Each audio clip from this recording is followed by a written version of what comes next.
Mind, we'll open it up with a opening statement from you, and once you're done, we'll open the floor for questions. 1 second. You got it. I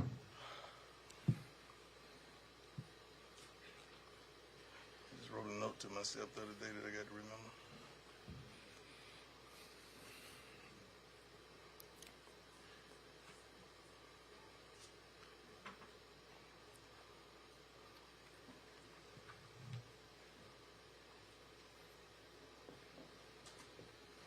How's everyone?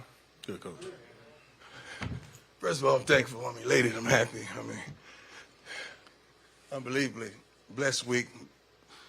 Wonderful honor. This gentleman right here has been outstanding. When I tell you that this is really, truly a bowl game, I was blessed to attend 4 bowls at my tenure at FSU. In this, if I say this is the best one, they're going to think I'm trying to hate on FSU, especially with the recent actions. But this has been a great bowl week. It's unbelievable. I can't wait, and I'm excited about the game. That's my opening statement. Appreciate all you for coming here. I really do. I appreciate it. I really do. I'm pretty sure we hadn't had this type of involvement in the past, and I'm thankful and I'm elated to be addition to provoke this type of change that we're seeing right now. Let's do this. Coach, we'll start in the back, standing up. Coach Sanders, Tolly Carr with HBCU Game Day back on the riser. Right here you go. Hey, my man. Good. How you doing, sir? Great. Powerful week with recruiting and Travis Hunter, and just we've all seen that. I'm wondering for you, the amount of power that gave him and that he showed the country, and the amount of power that Jackson State and other HBCUs are starting to show. What does it mean for you to be involved with people and a movement that becomes bigger than themselves and they start to see that power? Well, I'm pretty certain that this is why I'm here. I'm pretty certain this is why God led me to Jackson State University, to HBCU, to the SWAC. I'm pretty certain that's why. I tried to tell you, nobody wanted to listen. You thought I was just running the mouth. And it was not that. I truly believe. We stand by that word, I believe, and we truly believe that it's going to be a change. Everything I've done in my life, I provoke change. Why not now?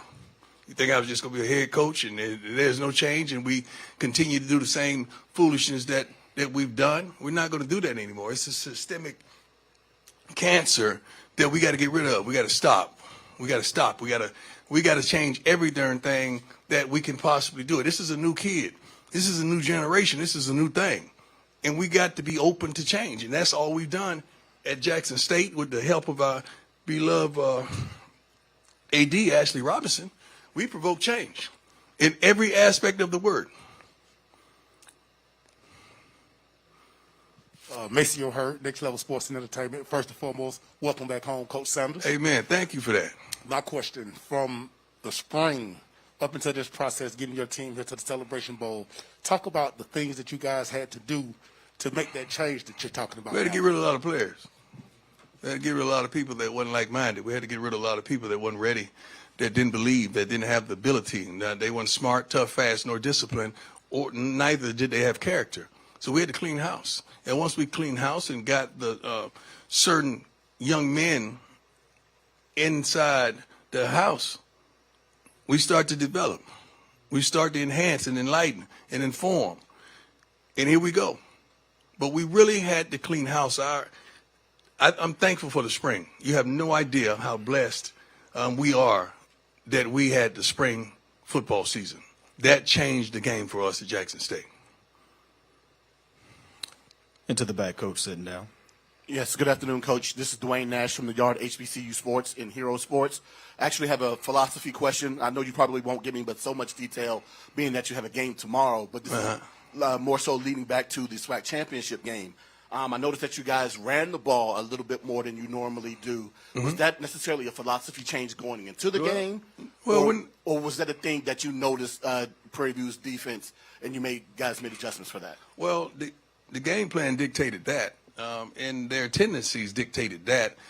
Mississippi Valley had a tremendous amount of success against Prairie View with the run. So we wanted to emulate that they were successful. There's no reason to recreate the wheel. They already done it. Now they were dropping 8 quite a bit, which posed us a tremendous problem when it's 3rd and 8, 3rd and 9, 3rd and 10, and we were playing behind the chains instead of in front of the chains, and it presented our line as well as our quarterback with some problems. But we take what we get. We study our butts off. Our coaches, especially our coordinators, they always devise a tremendous game plan that we're effective and efficient, and we try not to make mistakes, as well as our special teams. You got to understand, in those type of games also, our special teams are special. In the back, Coach, on the riser. Coach Reggie Chapman, 11 Alive TV here in Atlanta, Georgia. Coach, I just wanted to ask you, what is it like being back in the city of Atlanta? Obviously, be able to play here. You spent some time here as well. So what is it like being back, and what does it mean to you? Just the opportunity to come back for the Celebration Bowl was tremendous. That was one of our goals that we strived for because we knew it was right here in Atlanta. You got to understand where I started. To be back, not only to be back with my 2 sons and the entire football team, and with Jackson fans, alumni, friends, loved ones, and everybody on my back. I love it. I absolutely love it. Now, I hadn't had the opportunity to get out and about because we've had some wonderful things. What do I call it? You've devised some wonderful experiences. There you go. Thank you, sir. Some wonderful experiences we've had. So I hadn't needed or desired to get out and about to check out the city much. It's changed a lot. I know that. Tremendous, positive change, though. Right here in the front, Coach.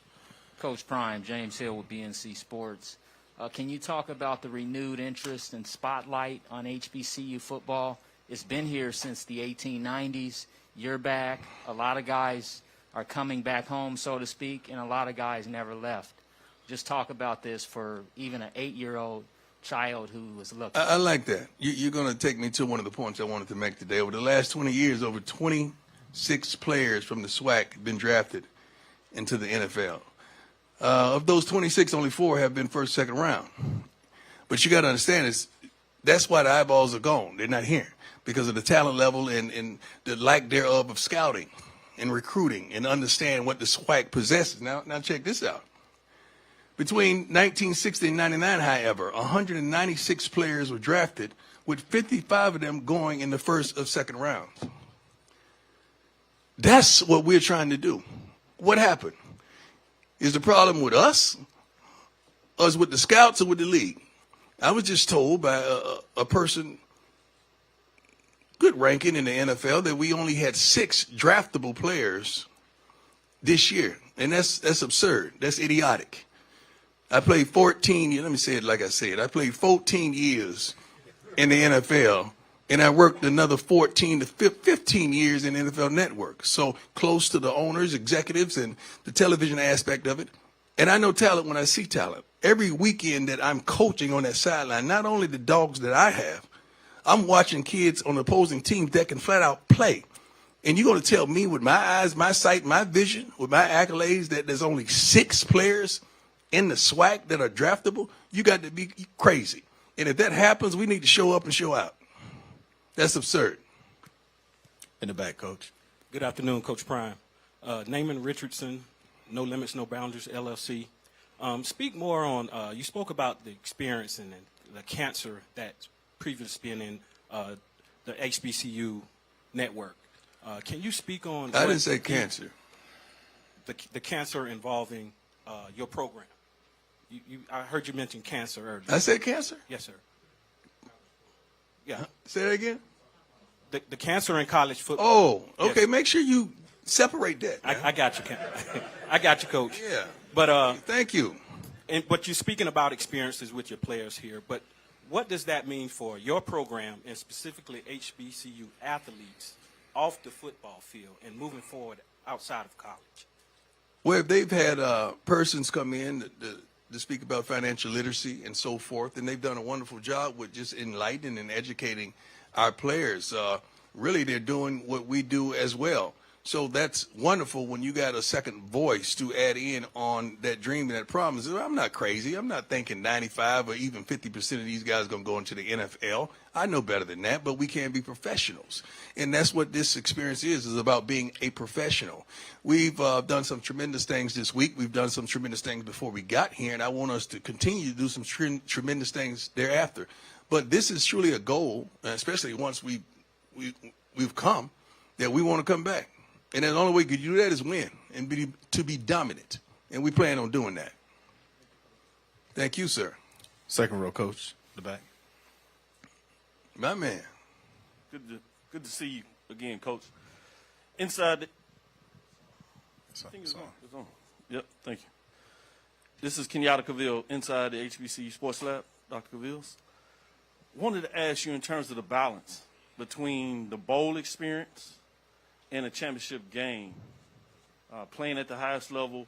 How do you come in this game? Is there a balance? A championship game? What championship game? Because we won a couple championship games so far. So which ones are you talking about? I'm going to tell you, your championship game at the highest level, the You Super mean- Bowl, the oh, SWAC you mean championship me game. personally? Yeah, and as a coach, how do you This go in is that different, mentality man. with that? This is different. This is a whole lot different.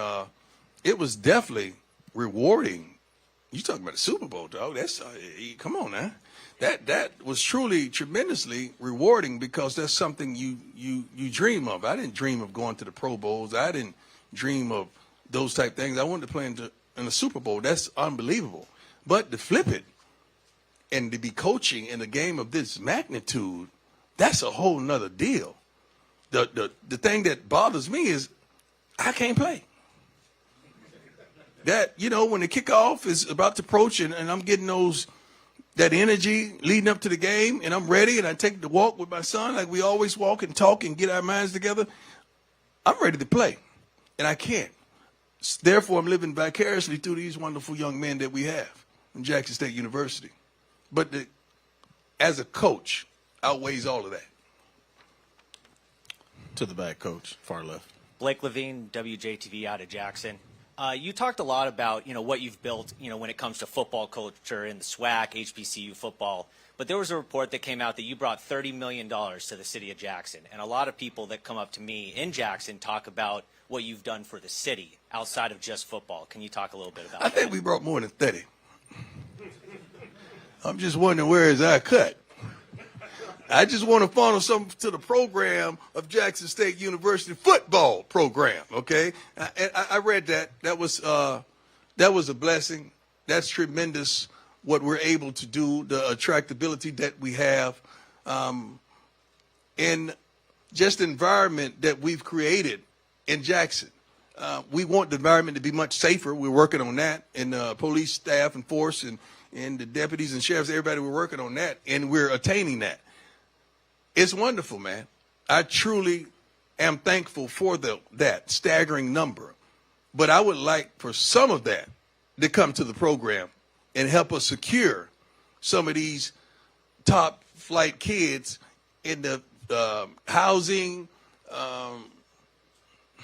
food and nutrition, weight room, and et cetera, so we could continue to do what we've been doing. That's a blessing. We got time for three more, coach. One to your right.